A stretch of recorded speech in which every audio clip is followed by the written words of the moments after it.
La primera vez que vi a mi marido en una pantalla de ordenador mientras yo estaba dando a luz, no llevaba la expresión de un hombre preocupado por su esposa. Llevaba una sonrisa. La imagen apareció por accidente en el teléfono de mi hermana, que había entrado en mi habitación para enseñarme un mensaje del hospital. Allí estaba Daniel, mi marido desde hacía 9 años, sentado en una terraza frente al mar, con una copa en la mano y una mujer rubia apoyando la cabeza en su hombro.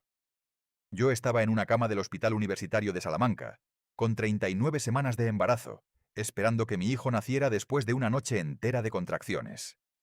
Daniel me había dicho unas horas antes que tenía que salir porque una emergencia en su empresa no podía esperar. Ni siquiera me había besado antes de marcharse. Cuando reconocí el restaurante de la fotografía, sentí que algo dentro de mí se quedaba quieto. Era un lugar de Marbella. Daniel estaba a más de 500 kilómetros de distancia. Poco después nació Mateo. Pesó 3 kilos 400 gramos y tenía una pequeña marca rojiza junto a la oreja izquierda. Cuando la enfermera lo puso sobre mi pecho, miré su cara y durante unos segundos dejé de pensar en Daniel. Pero aquella calma duró poco. A las 6:17 de la mañana recibí un mensaje de Daniel. No puedo ir. Necesito tiempo. No hagas nada hasta que hablemos. No preguntó por el niño. 2 horas después llegó otro mensaje, esta vez de una abogada llamada Clara Valdés. Me informó de que representaba a Daniel y que su cliente tenía intención de solicitar medidas urgentes para establecer la custodia de Mateo. Añadió que Daniel consideraba que yo estaba impidiendo injustificadamente el contacto con el menor y que existía preocupación por mi estabilidad emocional. Leí el mensaje 3 veces. Mi marido acababa de perderse el nacimiento de su hijo, y en lugar de venir al hospital había enviado a una abogada. Yo tenía 42 años y trabajaba desde hacía 16 como administrativa en una pequeña empresa de suministros médicos. Daniel tenía 45 y era director financiero de un grupo de clínicas privadas propiedad de su familia. Había dinero, abogados, contactos y una casa grande a su nombre. Yo tenía un salario normal, una cuenta de ahorros modesta y un apartamento heredado de mi madre. Durante nuestro matrimonio, Daniel siempre había manejado las inversiones y los asuntos fiscales porque decía que yo no tenía tiempo para preocuparme. Ahora comprendía que esa frase podía tener otro significado. Esa misma tarde vino mi hermana Lucía al hospital. Se sentó junto a mi cama y me preguntó si quería que llamara a un abogado. Le dije que sí. Después le enseñé la fotografía. Lucía la miró y reconoció a la mujer. Se llamaba Elena Rivas. No era una desconocida. Era consultora externa de una de las clínicas de Daniel. Lo más extraño fue que Elena llevaba meses apareciendo en publicaciones relacionadas con eventos de la empresa. Yo nunca había prestado atención. Daniel decía que esas reuniones eran aburridas y que él asistía solo por obligación. Esa noche, mientras Mateo dormía en la cuna junto a mi cama, empecé a revisar mi correo desde el teléfono. Busqué facturas, reservas y avisos bancarios que durante años había ignorado porque confiaba en él. Encontré hoteles en Málaga y Valencia, alquileres de coches y varios pagos en días en los que Daniel me había dicho que estaba trabajando. Pero algo me preocupó más. Desde una cuenta conjunta habían salido durante los últimos 11 meses transferencias repetidas a una sociedad llamada Levante Gestión Patrimonial. Yo no reconocía ese nombre. La cantidad total superaba los 30.000 euros. Entonces encontré un correo antiguo de Daniel dirigido a su asesor. Solo contenía una frase. La estructura debe estar preparada antes del nacimiento. Me quedé mirando la pantalla. No sabía qué significaba, pero por primera vez entendí que la fotografía de Marbella quizá no era el verdadero problema. Daniel podía haber estado preparando algo durante meses. A la mañana siguiente, antes de que pudiera hablar con el abogado que Lucía había localizado, llegó al hospital una persona que no esperaba. Era Tomás Ferrer, antiguo contable de una de las clínicas.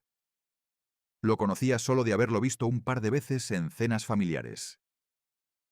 Se quedó junto a la puerta y dijo que necesitaba entregarme algo antes de que Daniel supiera que había venido.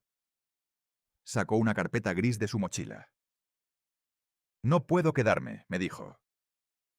Pero si él está intentando quitarle el control sobre su hijo, Necesita saber qué estaba preparando realmente.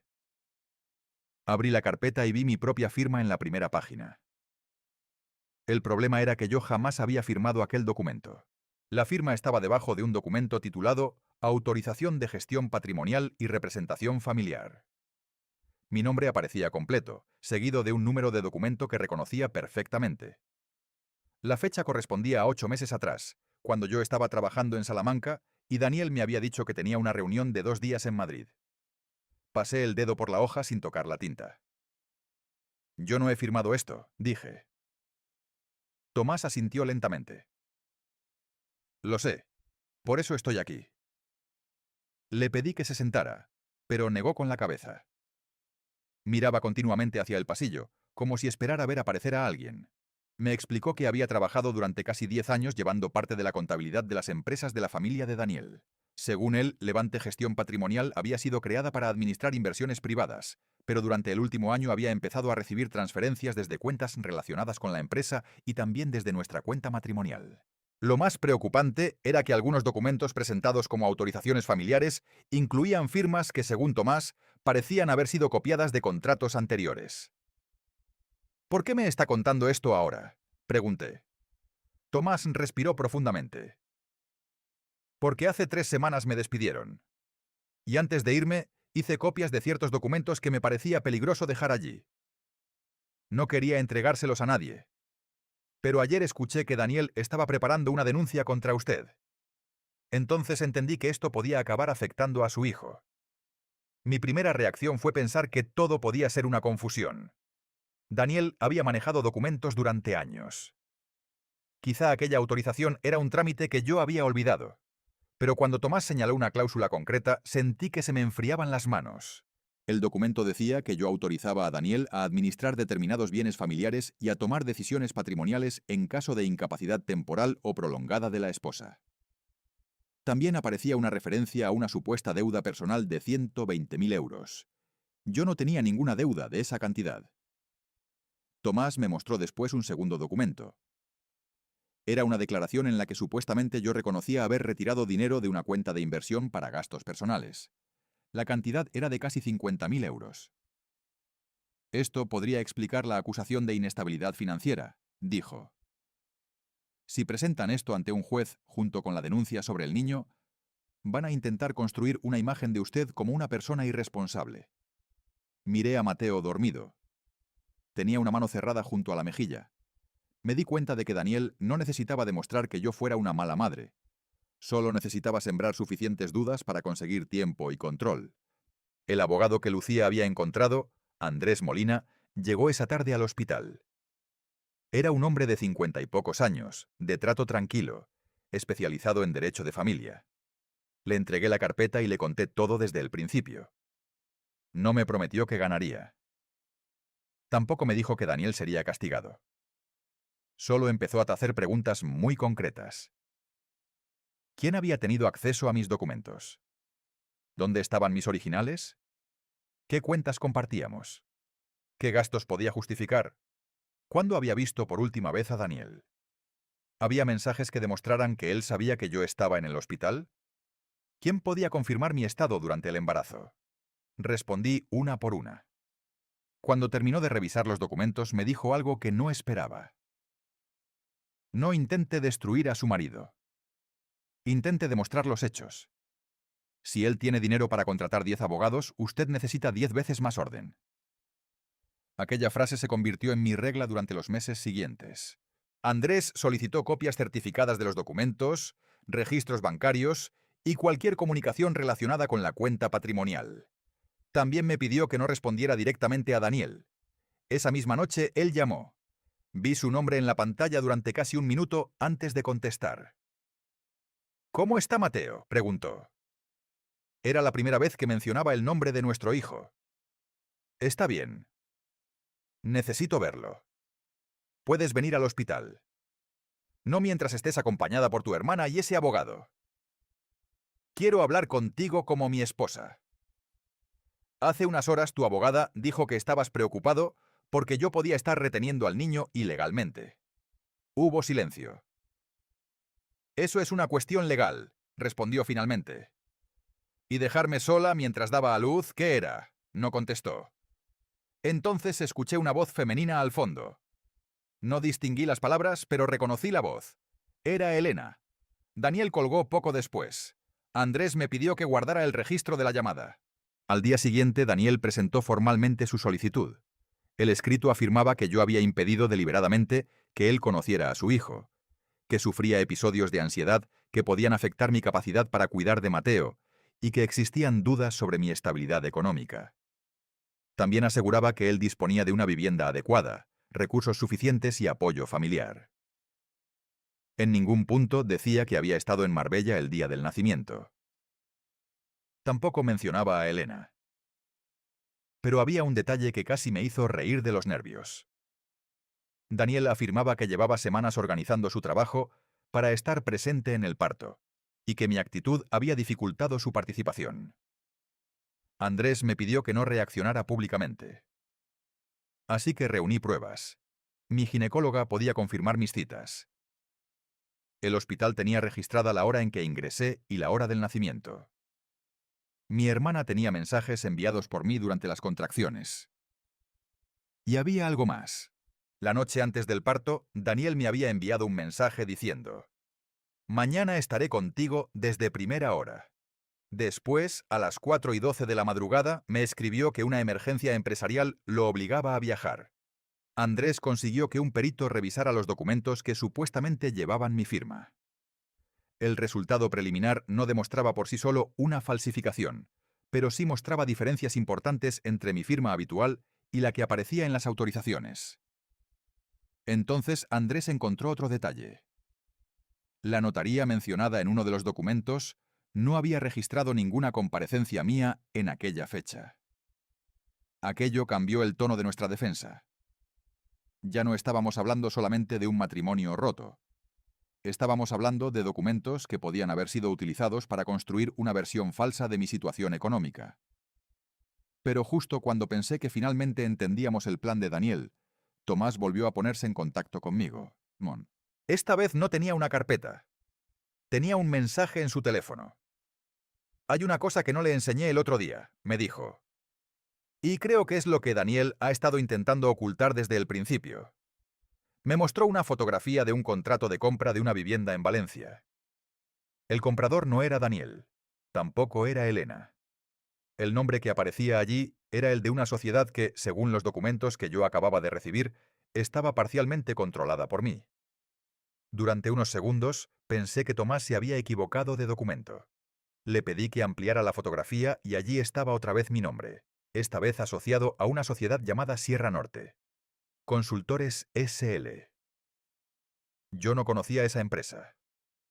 Mucho menos sabía que figuraba como titular de una parte de ella. ¿Cómo puede ser esto?, se pregunté. Tomás guardó el teléfono y miró hacia la ventana de la cafetería donde nos habíamos encontrado. Porque alguien utilizó sus datos para crear una estructura que le permitiera mover dinero sin que pareciera que todo pertenecía a Daniel. Andrés recibió las fotografías esa misma tarde. Me pidió que no firmara nada y que no intentara contactar con ningún representante de la sociedad. Al día siguiente solicitó información mercantil oficial. Cuando llegó la documentación, descubrimos que Sierra Norte Consultores había sido constituida 10 meses antes. Yo aparecía como administradora solidaria junto con una persona llamada Álvaro Serrano. Ese nombre me resultaba conocido. Era el abogado que durante años había llevado algunos asuntos de la familia de Daniel. No entendía por qué mi nombre estaba allí, hasta que Andrés encontró la fecha exacta de constitución. Yo había estado ingresada durante varios días por una complicación del embarazo, y según el registro supuestamente había firmado documentos presenciales en Valencia. Yo estaba en Salamanca. Tenía informes médicos, recibos de farmacia y mensajes de mi hermana que demostraban dónde me encontraba. Andrés empezó a construir una cronología. No quería basar la defensa en sospechas, sino en hechos que pudieran ser comprobados. Cada documento tenía una fecha. Cada transferencia tenía un origen. Cada viaje podía contrastarse con reservas, facturas o registros. Y cuanto más ordenábamos la información, más claro parecía que Daniel había preparado una segunda vida financiera mientras mantenía conmigo una apariencia de matrimonio normal. pero todavía faltaba entender para qué necesitaba aquella sociedad. La respuesta apareció en un extracto bancario. Levante. Gestión Patrimonial había transferido 180.000 euros a Sierra Norte Consultores. Desde allí, parte del dinero había terminado en la compra de una vivienda en Valencia. La casa estaba registrada a nombre de una empresa vinculada a Álvaro Serrano. Sin embargo, el contrato privado indicaba que una de las personas con derecho económico sobre la propiedad era yo. ¿Por qué pondrían su nombre?, preguntó Andrés. No lo sé. Precisamente por eso tenemos que averiguarlo, respondió. Unos días después recibimos una carta del juzgado. Daniel solicitaba que Mateo quedara temporalmente bajo su cuidado mientras se estudiaba la situación familiar. El argumento principal seguía siendo que yo estaba dificultando el contacto entre padre e hijo. Andrés preparó nuestra respuesta con los registros del hospital y las conversaciones que demostraban que yo nunca había impedido que Daniel conociera al niño. Lo único que había pedido era que cualquier visita se realizara en condiciones adecuadas mientras se resolvía el conflicto. Daniel, en cambio, había elegido convertir el nacimiento de su hijo en un procedimiento judicial. La primera comparecencia fue breve. Yo llevaba una chaqueta sencilla y una carpeta azul con los documentos que Andrés había preparado. Daniel llegó con 2 abogados y un traje oscuro que probablemente costaba más que varios meses de mi salario. Entró acompañado por su padre, Arturo, un empresario conocido en Salamanca.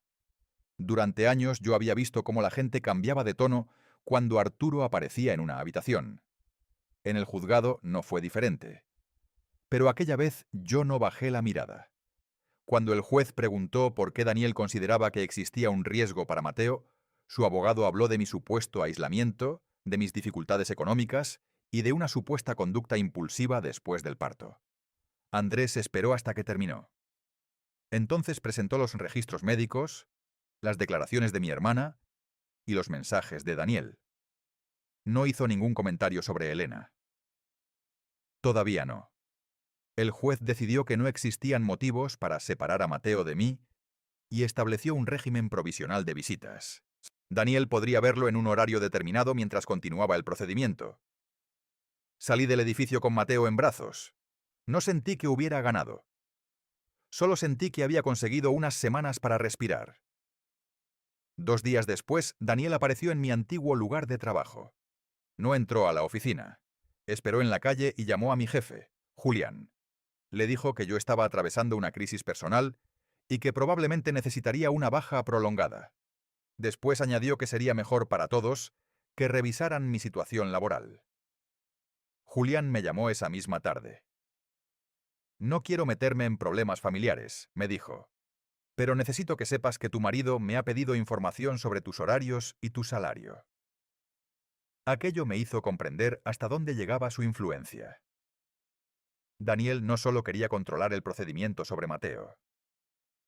Quería reducir mis ingresos y hacerme parecer económicamente dependiente de él. Sin embargo, cometió un error. Mi jefe llevaba 20 años administrando la empresa y no estaba dispuesto a aceptar presiones externas. Me entregó por escrito todo lo ocurrido. Andrés incorporó esa declaración al expediente. Luego llegó el giro que ninguno de nosotros esperaba. Una mañana recibí un correo de una mujer llamada Beatriz, antigua empleada de la asesoría de Daniel. Decía que había visto mi nombre en varios documentos y que necesitaba hablar conmigo. Nos encontramos en una cafetería pequeña, lejos de mi barrio. Beatriz tenía 58 años y había trabajado durante 6 años como auxiliar administrativa. No parecía alguien que quisiera vengarse de Daniel. Parecía cansada. Sacó un sobre y lo dejó sobre la mesa.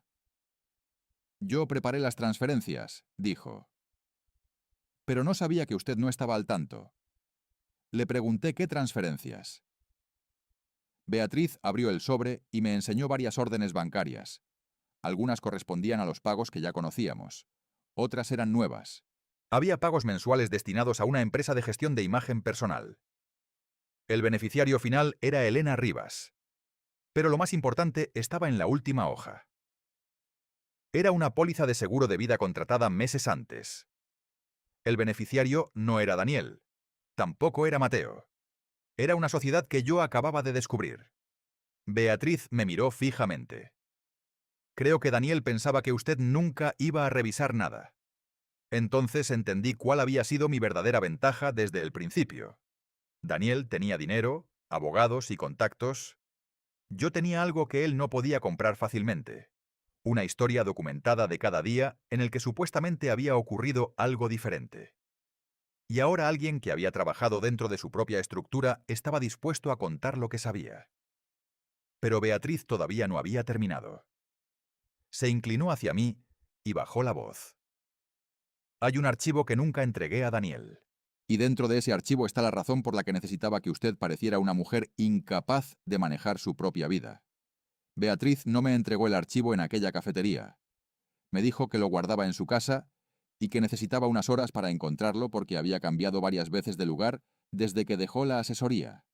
Andrés le explicó que no debía modificar ni copiar nada más, y que, si existían documentos relevantes, era mejor entregarlos por un canal legal. Aceptó. 2 días después apareció en nuestro despacho con una caja de cartón cerrada. Dentro había correos impresos, copias de contratos, hojas de cálculo y varias notas internas. Andrés revisó primero los documentos relacionados conmigo. Después abrió una carpeta que llevaba escrito a mano. Proyecto familiar. Allí encontramos algo que cambió completamente nuestra comprensión del caso. Daniel no había empezado a preparar su salida del matrimonio después de mi embarazo. Había comenzado mucho antes. Durante casi 2 años había estado desviando dinero de varias empresas familiares hacia sociedades intermediarias. Una parte se destinaba a inversiones privadas y otra a gastos relacionados con Elena. Pero había un problema. Su padre, Arturo, estaba realizando una auditoría interna porque sospechaba que alguien estaba utilizando recursos de las clínicas sin autorización. Daniel necesitaba una persona sobre la que pudiera cargar la responsabilidad si las cuentas terminaban siendo revisadas. Esa persona, según los documentos, iba a ser yo. Mi nombre aparecía en una lista titulada Responsables potenciales. Junto a él había una anotación de Daniel. Si la situación se complica, utilizar autorización matrimonial y dependencia económica. Me quedé mirando aquella frase durante mucho tiempo.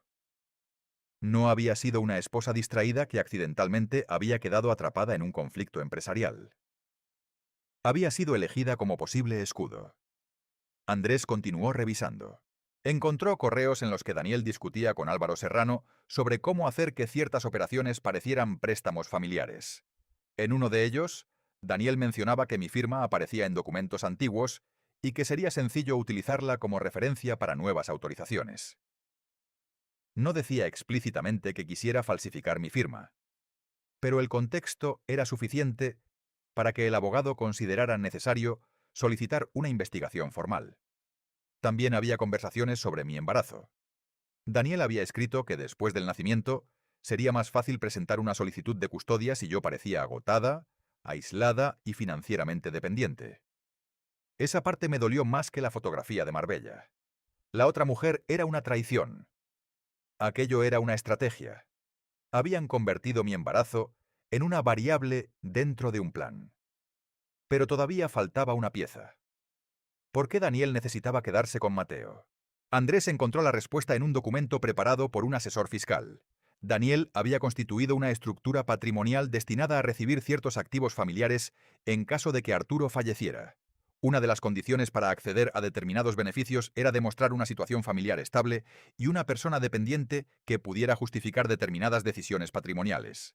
Mateo, por su edad y por la situación económica de Daniel, podía convertirse en una pieza importante dentro de esa estructura.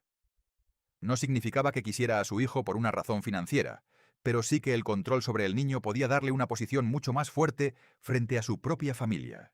Además, si conseguía que yo pareciera irresponsable, podría presentarse como el progenitor estable y responsable. La siguiente audiencia estaba prevista para 3 semanas después. Andrés decidió que no debíamos revelar todas las pruebas de golpe. Primero necesitábamos verificar su autenticidad y procedencia. Beatriz aceptó declarar formalmente. Tomás también. Mi jefe, Julián, estaba dispuesto a explicar la presión que había recibido. Mi hermana tenía mensajes y registros de aquellos días. Incluso el hospital podía confirmar que Daniel no había estado presente durante el nacimiento. Lo que no teníamos todavía era una prueba definitiva que conectara a Daniel con los documentos firmados en mi nombre. Esa prueba apareció de una manera mucho menos dramática de lo que esperaba. Un banco nos envió, tras la solicitud correspondiente, el expediente de apertura de una cuenta vinculada a Sierra Norte Consultores. Entre los documentos había una copia de mi antiguo pasaporte. Daniel había tenido acceso a ella porque años antes habíamos solicitado juntos una hipoteca. Pero también había un formulario de identificación digital. Según el registro, yo había realizado la validación desde un teléfono que no era mío. El dispositivo estaba asociado a un número de teléfono corporativo utilizado por Daniel. Andrés no sonrió. Simplemente dijo: «Ahora tenemos que demostrar quién tenía ese teléfono y quién controlaba el proceso». Entonces apareció otra persona. El empleado de una empresa tecnológica que había gestionado la identificación digital se ofreció a proporcionar, mediante el procedimiento legal correspondiente, los registros técnicos disponibles. No podía entregarnos información privada por iniciativa propia, pero sí podía confirmar ante las autoridades qué dispositivo había realizado la validación y cuándo. La fecha coincidía con un día en que Daniel estaba conmigo en Salamanca. Yo recordaba perfectamente aquella tarde porque habíamos discutido por una factura médica. Según él, había pasado todo el día en una reunión. El registro de su teléfono mostraba otra cosa. Había estado conectado durante horas a la red de nuestra casa. Eso demostraba que podía haber tenido acceso a mi documentación, pero todavía no demostraba quién había realizado la operación. Andrés me pidió paciencia. «No necesitamos probar cada pensamiento de Daniel», me dijo. «Necesitamos construir una cadena de hechos que no pueda desmontarse fácilmente».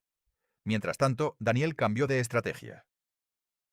Envió una propuesta para resolver el conflicto fuera del procedimiento judicial.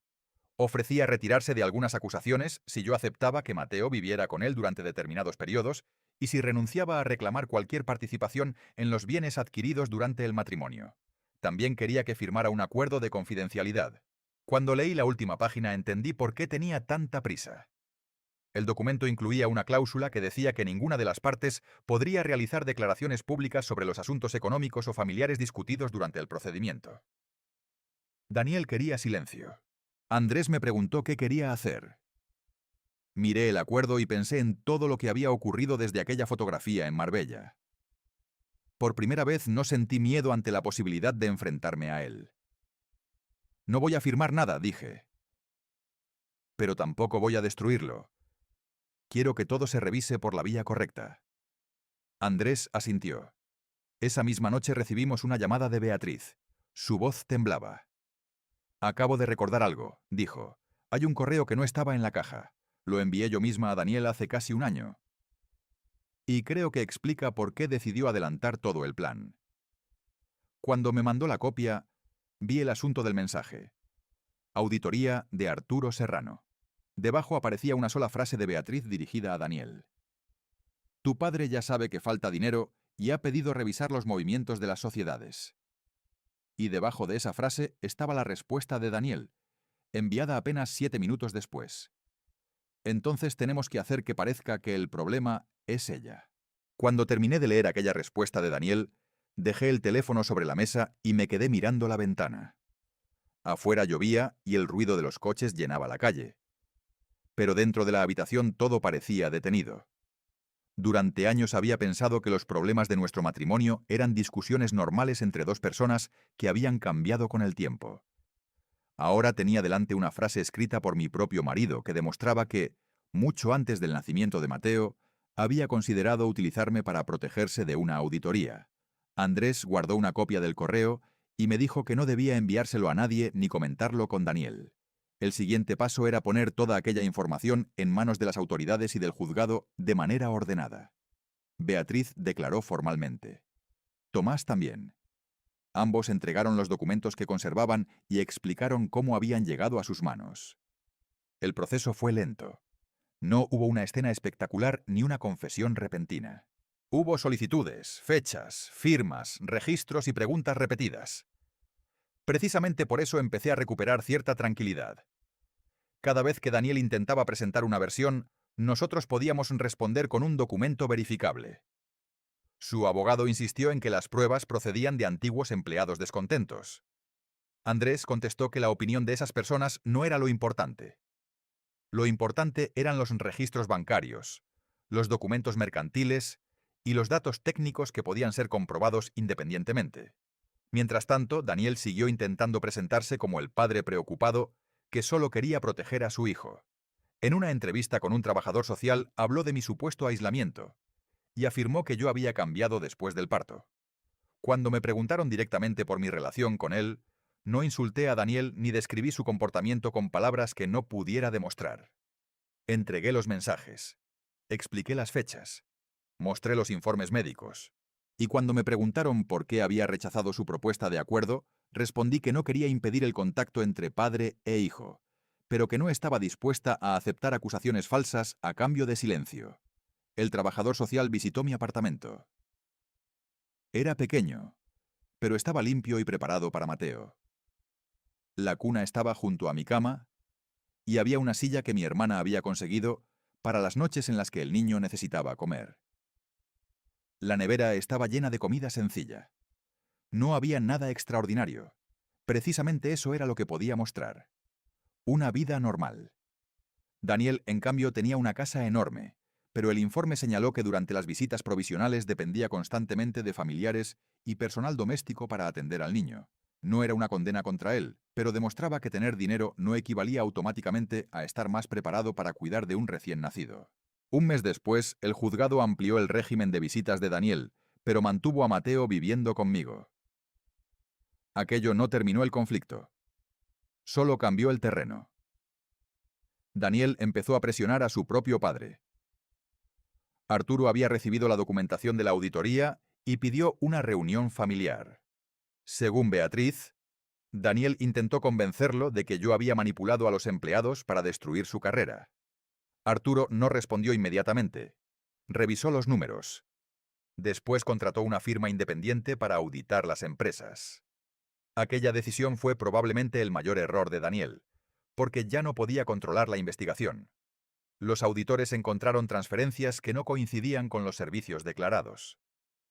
Encontraron pagos a sociedades relacionadas entre sí y gastos personales cargados a cuentas empresariales. No todos estaban directamente relacionados con Daniel, pero varios sí. Y entre ellos aparecieron los pagos a Elena. Cuando Arturo recibió el informe, pidió a Daniel que abandonara temporalmente sus funciones como director financiero. Daniel se negó. Entonces el Consejo de Administración tomó la decisión por votación. Por primera vez desde que lo conocía, mi marido había perdido una posición que parecía intocable. Sin embargo, todavía intentó utilizar el procedimiento sobre Mateo como última defensa. Su abogado pidió que se considerara mi situación económica como un factor de riesgo, porque yo había dejado de trabajar temporalmente para cuidar al bebé. Andrés presentó mis nóminas anteriores, mi contrato laboral y una carta de mi empresa confirmando que mi puesto seguía reservado. También presentó la documentación de mi apartamento heredado, que demostraba que yo tenía un patrimonio propio y no dependía económicamente de Daniel. Después mostró las transferencias que habían salido de nuestra cuenta conjunta sin mi autorización consciente. El juez preguntó por qué Daniel había utilizado esos fondos.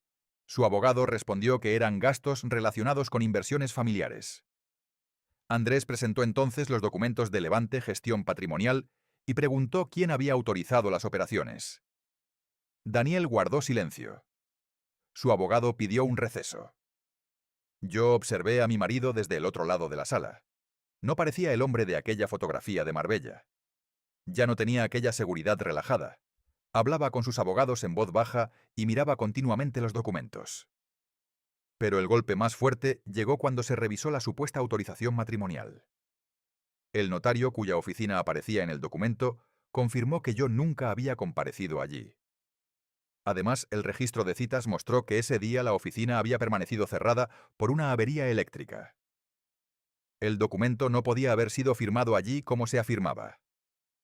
No fue una acusación pública de mi parte. Fue una contradicción objetiva. Daniel intentó explicar que podía tratarse de un error administrativo. Andrés preguntó entonces por qué aparecía mi firma en un documento cuya supuesta comparecencia nunca ocurrió. Nadie respondió. Aquella tarde, al salir del juzgado, Daniel se acercó a mí por primera vez en semanas. no llevaba a sus abogados detrás. «Podemos arreglar esto», me dijo. «Solo tenemos que dejar de hacernos daño». Lo miré y pensé en la frase que había escrito en aquel correo. Tenemos que hacer que parezca que el problema es ella. «No soy yo quien está haciéndote esto, Daniel», respondí. «Son las cosas que hiciste cuando pensabas que nadie las iba a revisar».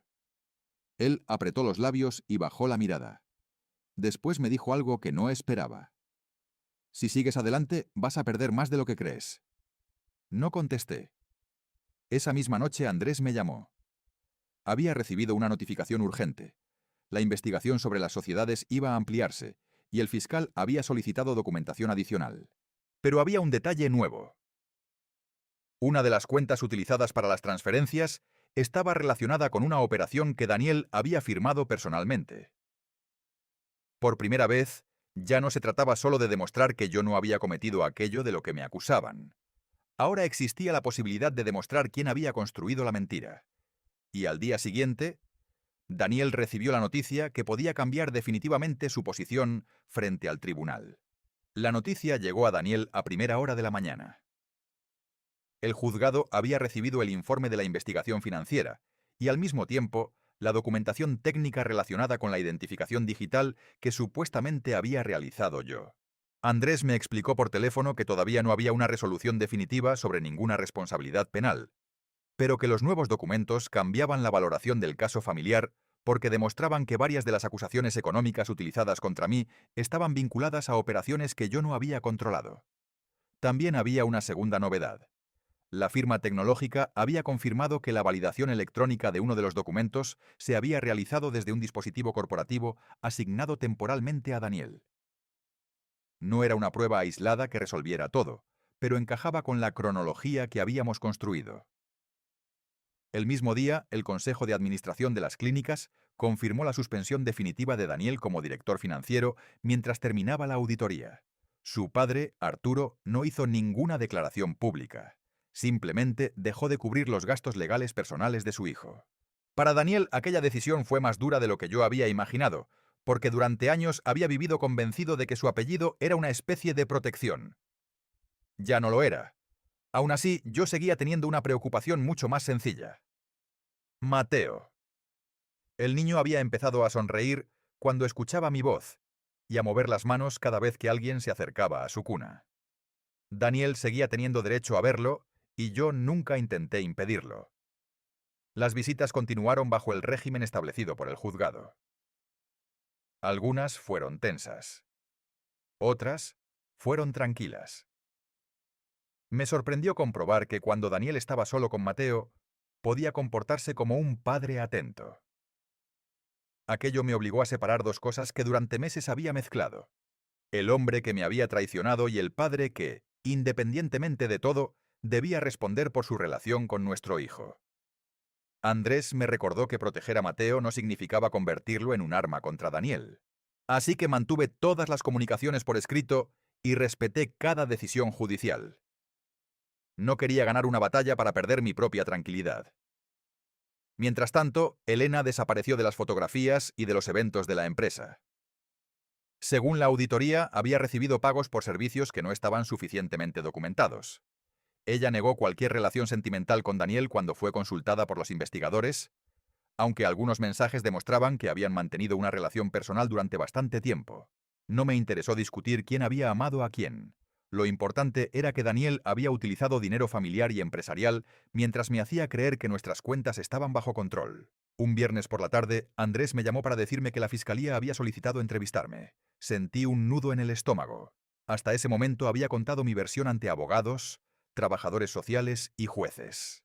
Ahora tendría que explicar ante investigadores cómo había descubierto los documentos y qué relación tenía con las cuentas. Fui con Andrés y llevé una carpeta cronológica. No intenté recordar cada detalle de memoria. Tenía fechas, extractos, mensajes y certificados. Cuando me preguntaron si había autorizado la creación de Sierra Norte Consultores, respondí que no. Cuando preguntaron si había viajado a Valencia en la fecha indicada, respondí que no, y entregué el registro médico que demostraba que estaba en Salamanca. Cuando preguntaron si Daniel tenía acceso a mis documentos personales, expliqué que sí, porque durante años habíamos compartido archivos para asuntos familiares y bancarios. No acusé a Daniel de haber realizado personalmente cada operación. Dije únicamente lo que podía sostener. Esa diferencia fue importante. Después de varias horas, el investigador me preguntó algo que nunca había pensado que tendría que responder. ¿Qué quiere usted que ocurra con todo esto? Miré mis manos y dije, quiero que se sepa la verdad y que se respete la ley. No quiero que mi hijo crezca pensando que la justicia consiste en destruir a quien te hizo daño. Quiero que entienda que cuando alguien tiene más dinero y poder, eso no significa que tenga derecho a decidir la verdad. El investigador escribió durante unos segundos. Cuando salí del edificio, Andrés me dijo que había respondido exactamente como debía. 2 semanas después se celebró una nueva vista sobre la situación familiar. Esta vez la sala estaba llena de documentos. El informe del trabajador social señalaba que yo había cumplido todas las medidas establecidas, que Mateo estaba bien atendido y que nunca había existido una negativa injustificada a las visitas. También indicaba que las acusaciones económicas formuladas inicialmente contra mí no habían podido ser demostradas. La parte de Daniel intentó centrarse en el hecho de que yo había descubierto documentos de sus empresas y que algunas personas que declaraban en mi favor habían trabajado para él. Andrés respondió que eso no invalidaba los documentos oficiales. Presentó además el registro del hospital, las comunicaciones, los datos de identificación digital, los movimientos bancarios y la documentación mercantil. El juez escuchó durante largo rato. Luego hizo una pregunta directa a Daniel. ¿Reconoce usted haber estado fuera de Salamanca el día del nacimiento de su hijo? Daniel respondió que sí, pero afirmó que había sido por una emergencia empresarial. ¿Reconoce que estaba en Marbella?, preguntó el juez. Daniel dudó. Sí. ¿Y reconoce que no informó a la madre del niño de dónde se encontraba? Daniel miró a su abogado antes de responder. No pensé que fuera necesario. Yo bajé la mirada hacia Mateo, que estaba dormido en brazos de mi hermana en la zona reservada para familiares. No sentí satisfacción. Solo pensé en lo diferente que habría sido aquella mañana si Daniel hubiera elegido venir al hospital en lugar de construir una estrategia. El juez no entró en detalles sobre la relación con Elena. No era el centro del procedimiento. Lo que importaba era la conducta demostrable y el bienestar del niño. La resolución mantuvo la residencia habitual de Mateo conmigo, estableció un régimen de visitas claro para Daniel y rechazó las acusaciones de riesgo que habían sido utilizadas para pedir un cambio de custodia. También dejó constancia de que cualquier modificación futura tendría que basarse en hechos nuevos y comprobables. Al salir, Daniel se quedó unos metros detrás de mí. No tenía a su padre a su lado. Tampoco estaban los 2 abogados que siempre lo acompañaban. Solo estaba él. «Has conseguido lo que querías», dijo. Me giré. «No. Conseguí que dejaras de decidir la historia tú solo». Daniel no respondió. 2 días después, Arturo me pidió reunirse conmigo. Pensé que quería hablar sobre su hijo, pero me sorprendió con una propuesta completamente distinta. Había descubierto que una pequeña parte de los activos familiares estaba relacionada con documentos en los que aparecía mi nombre. Quería corregir legalmente la situación y asegurarse de que yo no cargara con ninguna obligación creada sin mi consentimiento. Acepté revisar la documentación con mi abogado, pero no acepté nada sin asesoramiento independiente. Por primera vez no tenía miedo de parecer desconfiada. Había aprendido que revisar un papel antes de firmarlo no era una falta de confianza. Era una forma de cuidarme. Sin embargo, todavía quedaba una última pieza. Cuando Andrés recibió el informe definitivo de la auditoría, me llamó y me dijo que había una transferencia que ninguno de nosotros había visto antes.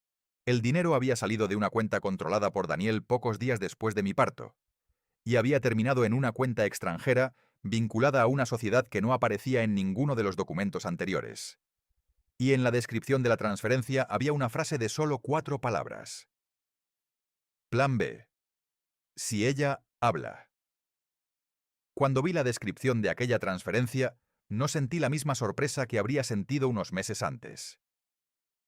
Había aprendido a no reaccionar antes de conocer todos los hechos. Plan B. Si ella habla. 4 palabras que parecían escritas para asustarme, pero que en realidad podían convertirse en otra pieza de evidencia. Andrés solicitó que la transferencia y la cuenta receptora fueran incorporadas al procedimiento correspondiente. La investigación financiera ya no dependía de mis declaraciones. Los bancos, los registros mercantiles y los documentos digitales estaban formando una historia por sí mismos. Daniel había intentado construir una versión en la que yo aparecía como una mujer inestable que había perdido el control de sus finanzas después del nacimiento de su hijo. Pero cada documento nuevo mostraba lo contrario. Yo no había creado las sociedades. No había autorizado las transferencias. No había viajado a Valencia cuando supuestamente había firmado aquellos documentos. Y sobre todo, no había impedido que Daniel viera a Mateo. La última transferencia permitió identificar a otra sociedad vinculada indirectamente con Álvaro Serrano. Cuando los investigadores solicitaron información adicional, aparecieron movimientos relacionados con los mismos fondos que habían salido de nuestras cuentas. Daniel intentó explicar que aquella estructura formaba parte de una inversión privada. Sin embargo, varios documentos internos demostraban que él había dado instrucciones personalmente. No hubo una confesión dramática. No hizo falta. Las pruebas empezaron a hablar por él. La investigación empresarial terminó provocando cambios importantes en las clínicas. Daniel dejó definitivamente su puesto de director financiero. Arturo vendió algunas de sus participaciones y nombró un nuevo equipo de administración. La auditoría interna se amplió y varios contratos fueron revisados. Daniel no terminó en prisión ni perdió todo lo que tenía, porque la realidad no funciona como una película. Pero perdió algo que durante años había considerado permanente: su posición. Ya no podía entrar en una reunión y esperar que todos aceptaran su versión solo porque llevaba un apellido conocido. También tuvo que responder ante las autoridades por las operaciones que estaban siendo investigadas. Algunas cuestiones terminaron en acuerdos económicos y correcciones administrativas. Otras siguieron su propio procedimiento. Yo nunca recibí una llamada celebrando su caída. De hecho, con el tiempo dejé de preguntar por los detalles. Mi objetivo había cambiado. Quería que Mateo creciera en una casa tranquila. Quería recuperar mi trabajo, mis documentos y mi capacidad de tomar decisiones sin sentir que cada firma podía convertirse en un problema. La relación con Daniel se volvió estrictamente práctica. Hablábamos de los horarios de Mateo, de sus revisiones médicas y de las cosas normales de un niño pequeño. Todo quedaba registrado. No porque quisiera castigar a Daniel, sino porque había aprendido una lección demasiado cara para ignorarla. La confianza podía existir en una familia, pero los acuerdos importantes necesitaban también claridad. Un año después del nacimiento de Mateo, regresé a mi antiguo trabajo. Julián me recibió con una sonrisa y me devolvió el escritorio que había ocupado antes de mi embarazo. Nada había cambiado demasiado allí.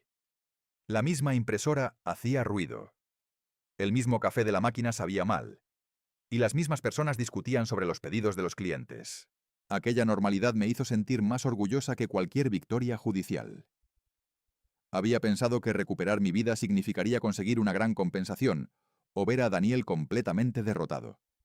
Al final significó algo mucho más sencillo: volver a levantarme cada mañana sin preguntarme qué mentira encontraría al abrir el correo.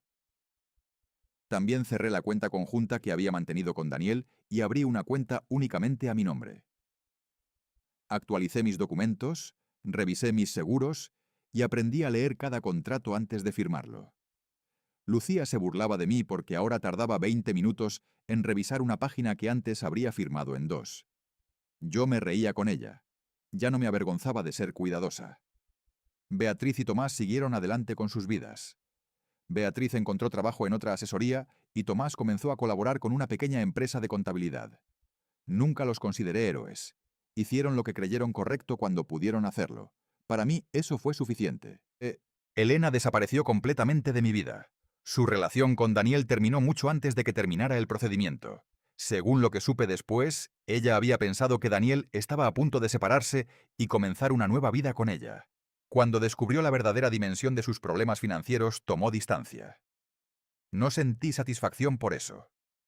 Una persona que entra en la vida de otra puede cometer errores, pero cada adulto debe responder por sus propias decisiones. Daniel siguió viendo a Mateo. Con el tiempo las visitas se hicieron más normales. Yo no le hablaba mal de su padre. Tampoco inventaba excusas. Cuando Mateo fuera suficientemente mayor para entenderlo, tendría derecho a conocer la historia de su familia sin que yo la deformara por resentimiento. Una tarde, casi 3 años después de aquel nacimiento, Mateo estaba jugando con un coche rojo en el suelo de mi salón. Daniel había venido a recogerlo para pasar el fin de semana. Antes de salir, Mateo corrió hacia mí, me abrazó y después tomó la mano de su padre. Los vi cruzar la puerta y cerré lentamente. Me quedé unos segundos en silencio. Pensé en aquella mañana en el hospital, cuando yo estaba sola, agotada y convencida de que mi vida se había derrumbado. Si pudiera volver atrás, no cambiaría cada dolor. Cambiaría solo una cosa. Habría confiado antes en mi propia capacidad para enfrentar lo que venía. Daniel había pensado que su dinero, sus abogados, su apellido y sus contactos eran suficientes para decidir qué versión de los hechos sobreviviría. Se equivocó. No porque yo tuviera más poder que él, sino porque aprendí a utilizar el poco poder que tenía. Mis documentos, mis derechos, mi trabajo, mi memoria y la paciencia necesaria para demostrar cada hecho por el camino correcto. Nunca le devolví la humillación. Nunca intenté arruinarlo por venganza. Dejé que sus propias decisiones produjeran sus consecuencias. Meses después, recibí una copia de la resolución final relacionada con varios de los documentos patrimoniales. Mi nombre había sido retirado de todas las estructuras en las que había aparecido sin mi consentimiento y se habían corregido los registros correspondientes. Cerré la carpeta y la guardé en un cajón. No necesitaba mirarla todos los días. Ya no era una prueba de que había sufrido. Era una prueba de que había salido de aquello sin convertirme en la persona que Daniel había intentado hacer parecer que era. A veces, cuando Mateo duerme y la casa queda en silencio, recuerdo aquella fotografía de Marbella. Durante mucho tiempo pensé que esa imagen había sido el principio de mi caída. Ahora sé que fue el momento en que dejé de mirar mi matrimonio con los ojos de una persona que confiaba ciegamente. El hombre que creía tener todo bajo control perdió precisamente aquello que no podía controlar: los hechos. Y yo, que al principio parecía la persona más débil de aquella historia, terminé entendiendo algo que todavía llevo conmigo. No hace falta tener dinero, apellido o influencia para defender la verdad. A veces basta con no rendirse, guardar cada documento, pedir ayuda cuando sea necesario y permitir que la realidad quede registrada. Yo no recuperé mi antigua vida. Construí otra. Y por primera vez en muchos años, esa vida era completamente mía.